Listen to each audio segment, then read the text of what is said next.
two previously unknown men who were appointed to the governing body of Jehovah's Witnesses were interviewed in the governing body update number 2 for the year 2023. This interview revealed far more than the organization intended if you are a keen observer and a critical thinker. In other words, to Jehovah's Witnesses, the interviews will reveal only what the governing body wants them to see, but to former members who left because they learned independent thought and others looking on, a great deal was exposed. Before we get to the interview, there are a few gems that need to be considered. Firstly, we will go to the page at jw.org that answers the question, what is the governing body? This page originally listed 10 men, one of whom was unceremoniously removed. He just vanished like smoke. His name is Anthony Morris. Here he is demonstrating what it is to vanish like smoke. Hey.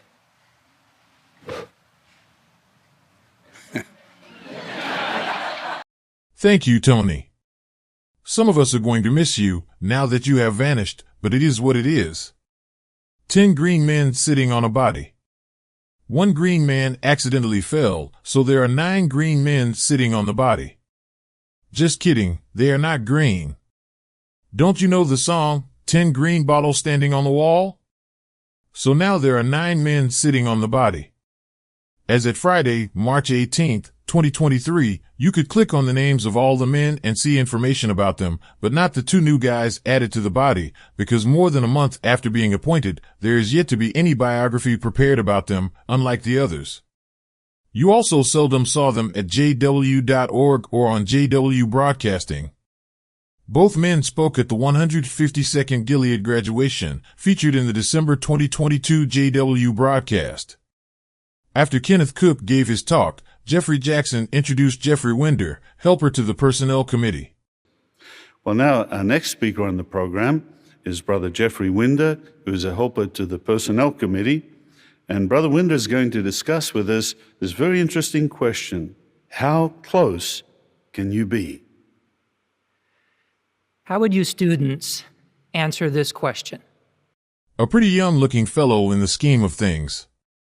He really needs to watch David splaining the overlapping generation, to double-check if he is really anointed and if he really does qualify to be on the governing body. Next up was Fleegle, who had the distinguished role of helper to the Service Committee. The next brother who's going to give you some words of encouragement has a very intriguing theme: buy a field in Anathoth.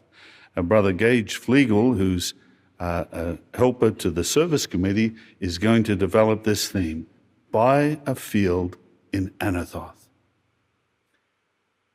The year was 608 BCE. There's the guy. Pretty much 2 unknowns. I don't know much. After all, I have never been a Jehovah's Witness, but I would have thought that if 2 new men were going to be appointed to the governing body, I would expect maybe Kenneth Floden. We want to follow the lead of the faithful slave, be content to do that. Or Ronald Curzon. Expose them for what they are. Or William Malenfant. The scriptures do not say specifically that the devil fathered any of the Nephilim.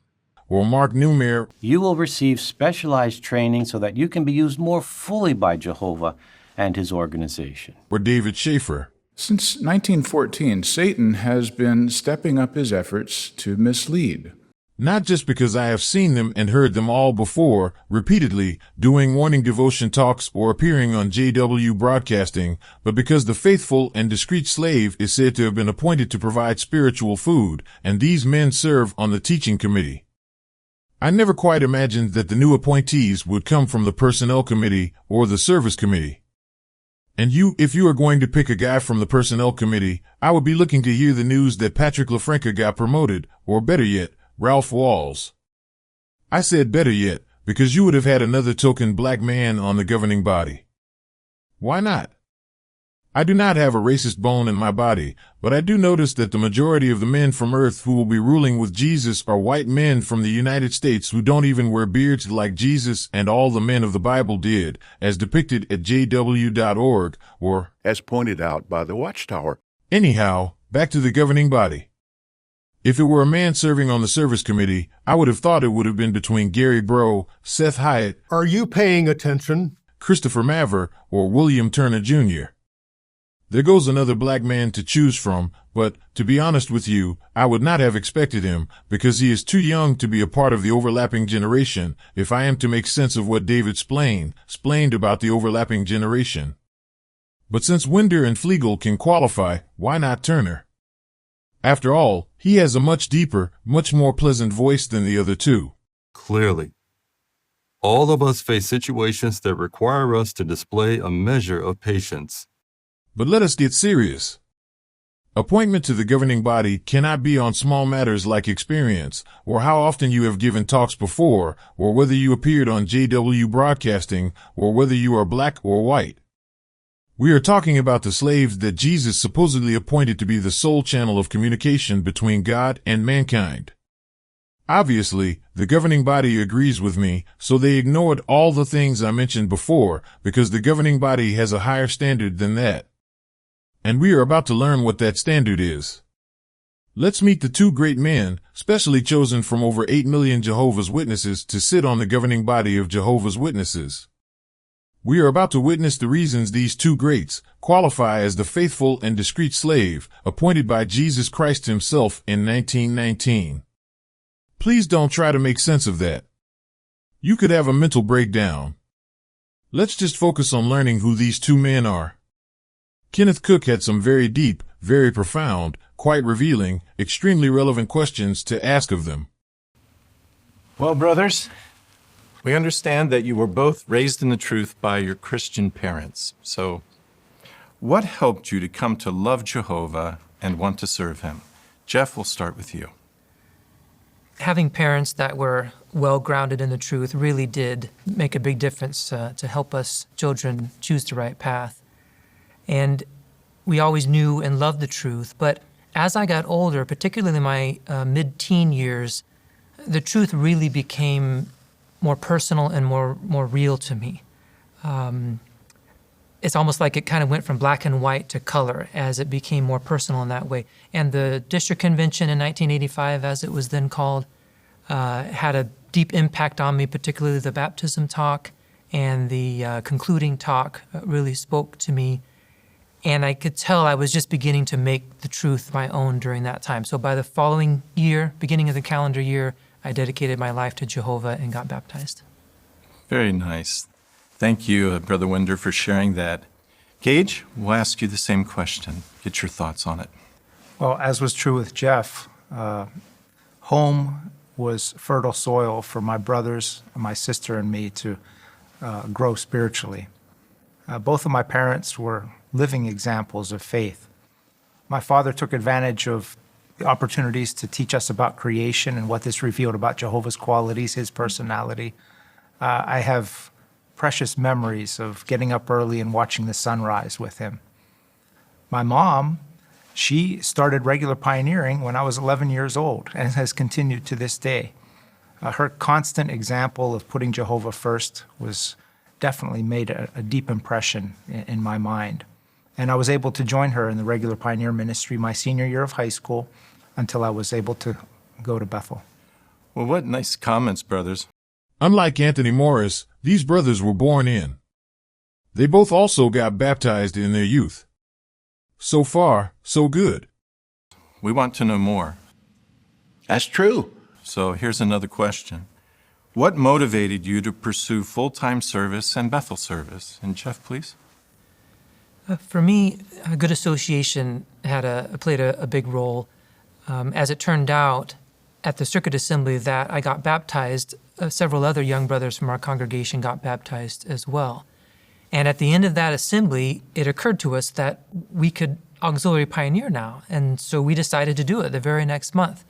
And we loved it so much, we pioneered the following month and all through that summer. And by then we were hooked. We loved it. And 3 of us went directly into regular pioneering from there. And for Bethel service, my 2 older brothers served at Wallkill before me when I was just a teenager. And we had an opportunity to visit while they were there, and just seeing Bethel and seeing all that took place there really instilled in me the desire to want to serve at Bethel when I became old enough. Very good.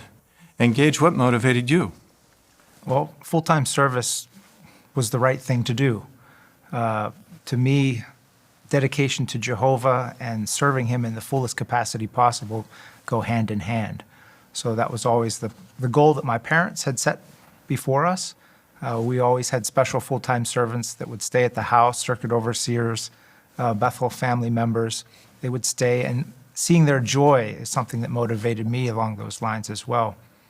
At age 12, I was able to attend a Bethel meeting at the regional convention back at that time, and so it became crystallized in my mind that that's the direction I wanted to go. Very good. Naturally, if you are going to serve on the governing body, you must have served on a full-time basis at Bethel. That goes without saying. But the motivation for service is paramount. Of course, being impressed by what you see when you get there is not what matters. I thought I was going to hear them speak about their zeal to be a part of the preparation of the spiritual food and of their deep desire to be of service to others. But oh no. Emotions are basically what motivated them, along with what they call good association. Good association did the trick, they both implied. To me, dedication to Jehovah and serving him in the fullest capacity possible go hand in hand. But he did not speak of an innate desire to be of service to others, just that serving to your fullest capacity is the way to go, and that he liked what he saw and was encouraged by others. Not bad, but it does not speak to the passion to serve that I would have expected to hear. But allow me to add, one doesn't have to have a passion for ministry to be called by God. Isaiah did, but Jonah did not. The question is, has God called these men to be his sole channel of communication to mankind?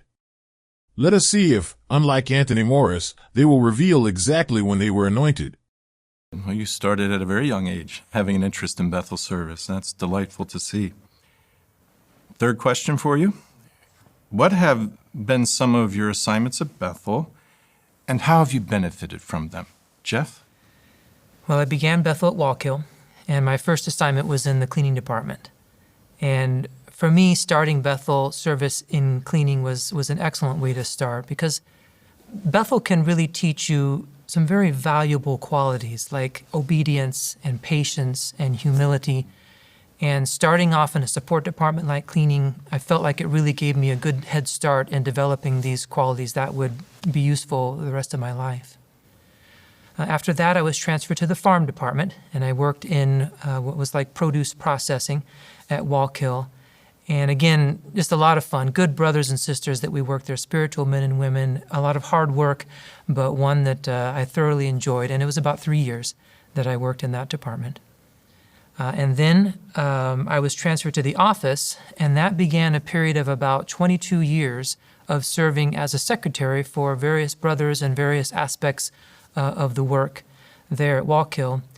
And during that time, I had the privilege to work along with brothers that had served Jehovah for years, had deep experience and wisdom and knowledge on how to administer the work at Bethel, and that really molded me and taught me things that I drew on in future assignments, and I continue to draw on today. And of course, during that time, you and I had the privilege to work together for about 10 years in the Bethel office. In 2016, I had quite a surprise when we were transferred to Patterson, and I was asked to work with the Audio Video Services Department. And I knew nothing about making videos or audio products. But the brothers and sisters there were so patient with me, answered all my questions, and in time then, I began to learn the work and really came to love it and enjoy it. Very interesting work, but such a huge privilege to contribute to the production of spiritual food.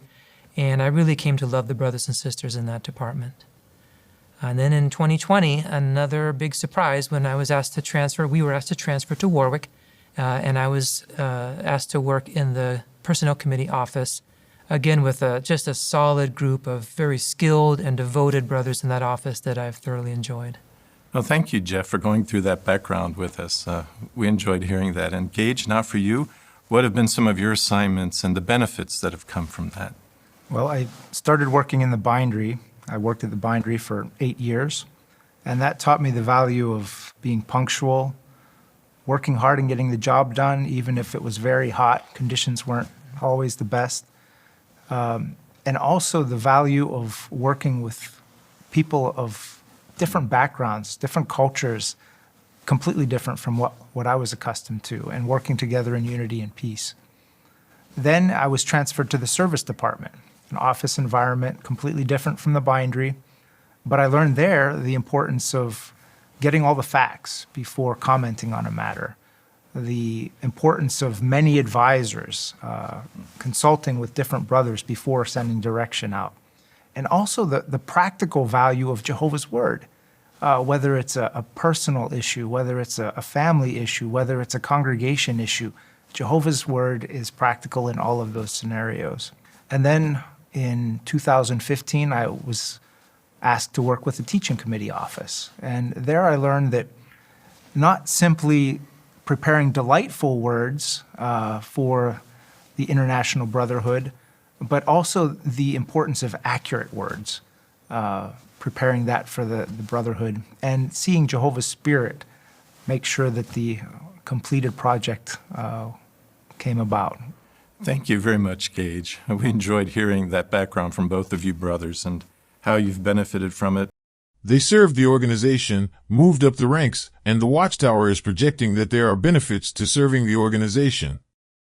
Okay.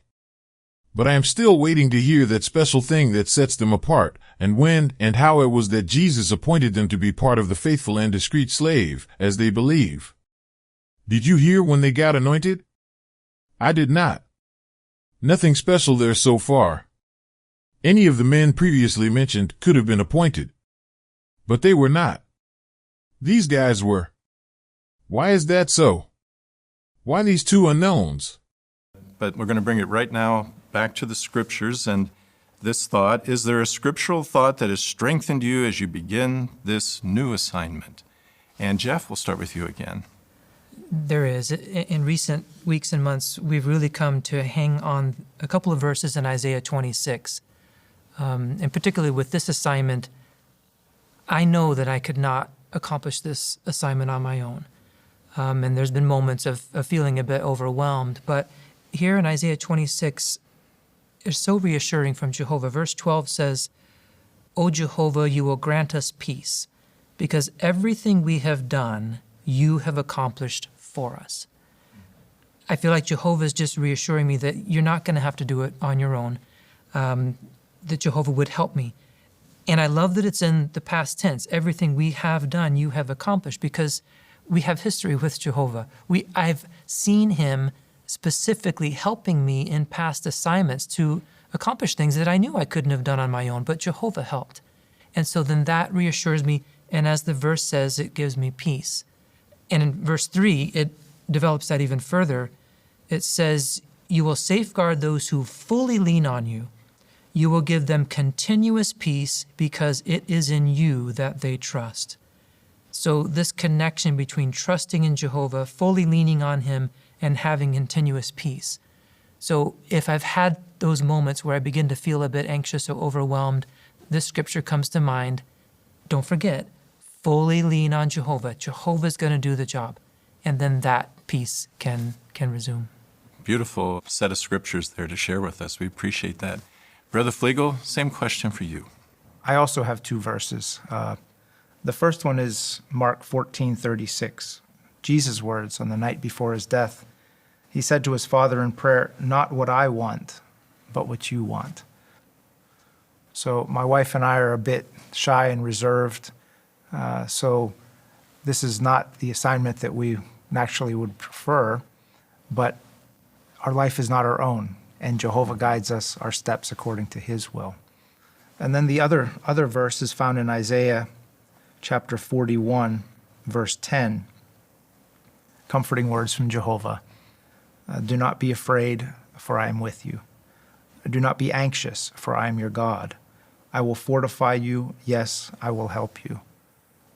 So it's comforting to know that Jehovah doesn't expect more of us than we're able to accomplish with his help. So that's definitely comforting as we're moving forward in this assignment. Well, what great scriptural thoughts, Gage. Thank you very much for sharing those, and both of you brothers for sharing all of your comments with us. We love having you on the governing body, and we wish you Jehovah's rich blessing on your new assignment. It's wonderful to see Jehovah's people busier than ever in kingdom work. That, for me, was the most telling part of the interview, listening to these men quote scriptures.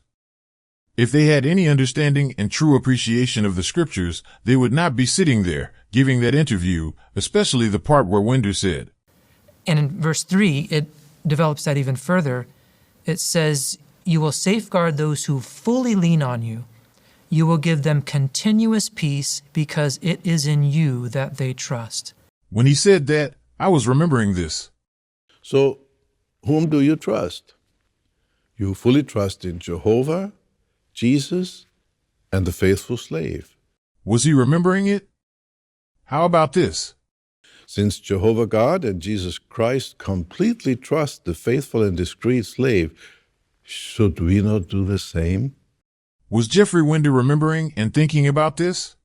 Exposing ourselves to this kind of misinformation can create doubts and undermine our complete trust in the governing body. Is it in Jehovah that this guy trusts, or did he also, completely, trust the governing body? And, knowing that Isaiah said it is God that he, Isaiah, trusted, and that Jeremiah also said, "Thus saith the Lord, Cursed be the man that trusteth in man, and maketh flesh his arm, and whose heart departeth from the Lord." How long will it be before Jeffrey Winder will be on jw.org teaching Jehovah's Witnesses to trust him completely like they trust God, echoing Garrett Lausch? Since Jehovah God and Jesus Christ completely trust the faithful and discreet slave, should we not do the same?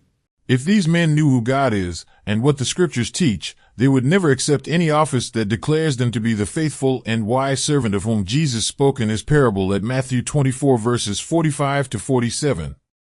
All of that said, there was nothing revealed in the interview that gave any hint why these men, over everyone else, were appointed to the governing body. Jehovah's Witnesses will tell you that God used humble people, and that who God calls is his prerogative. I certainly agree with that. Jehovah's Witnesses may comfort themselves all they want, but here's what that interview revealed about the governing body and the doctrine of the faithful and discreet slave. First, there is no way that these men, from the ones who appointed them, to these two new guys, sincerely believe what they teach about Jesus appointing the faithful and discreet slave in 1919 to be the sole channel of communication to mankind, for if they did, they would certainly be higher standards for those appointed to serve on that body. It is clearly not practically seen as sacred as theoretically taught. It also demonstrates that they do not fully grasp what it would mean to have been appointed by Christ to be the only medium through which the Word of God can be understood. They reveal that all it takes is for the men on the governing body to decide they want you on the body to help perpetuate the lies. There is nothing about this that can even be compared to how staffers move up the ranks in a corporation, because, in the secular world, there is a more transparent, merit-based approach. It was interesting how Kenneth Cook spoke to the appointment of the two new members. Since our last update, we received a very exciting announcement. On January 18th, 2023, Brothers Gage, Fleegle, and Jeffrey Winder were appointed to serve as members of the governing body. What is so exciting about two relatively unknown men being added to the governing body? Kenneth Cook should read some of the excuses given by Jehovah's Witnesses to the paranoia demonstrated by the staff at World Headquarters when they received a telephone call asking who the president is. The common excuse is that they don't care much about who is taking the lead among Jehovah's Witnesses, so the personalities don't mean much to Jehovah's Witnesses if the ones commenting on the video have any integrity. Secondly, what's the big deal if the governing body is increased from 8 to 10 men? And would it be sad that they are now down to 9? Since it is such exciting news, why not just excite the witnesses some more by adding 2 more? Or since 7 is Jehovah's number, add 7 more. That should be pretty exciting. What is exciting about 2 new additions? Would it not be more amazing if Jehovah could achieve his mission through 8 men than 10? And if it is about the numbers, why not pick 12, like Jesus did? Then again, if they add new members too often, I guess that would take away from the excitement. So will they do it every 5 years or something like that? Anyhow, I am a bit excited and wish to thank the governing body for another opportunity to explain to the world just how false is the doctrine of the appointment of a so-called faithful and discreet slave by Jesus in the year 1919. The fact that you are still here watching this video is reason for me to express to you a big thank you. Please subscribe to the channel. Like the video. When you take a second to do that, it helps to get it before more eyes. As usual, will you be kind enough to share your thoughts in the comments section? Until the next video, it is bye for now, and do take very good care of yourself, never taking your health for granted. May the grace of the Lord Jesus Christ and the love of God and the fellowship of the Holy Spirit be with you all.